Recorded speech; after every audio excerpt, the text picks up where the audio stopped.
গরু, ছাগল, হাঁস, মুরগি কিয়ামতের ময়দানে এদের কোনো ইবাদত বন্দেগী, যৌবন কেমনে কাটাইছে, উপার্জন কেমনে করছে, খাইছে কেমনে, মোরগে কোথায় যায় ঠোকর দিছে, কাটটা খাইছে, হালাল খাইছে না হারাম খাইছে, কোনো জিজ্ঞাসাবাদ হবে?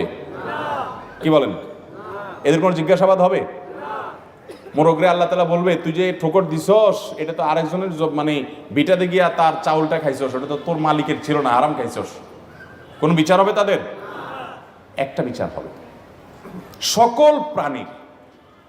সকল প্রাণীর একটা কমন বিচার হবে। কি সেটা?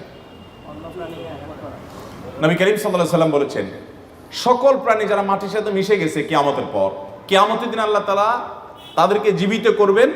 জীবিত করার পর একটা মোরগ অন্য মোরগকে আঘাত করেছে, গায়ে জোর বেশি ছিল, আঘাত করে রক্তাক্ত করে ফেলেছে, অথবা আহত করেছে, কিংবা মেরে ফেলেছে, এক কথা কষ্ট দিয়েছে।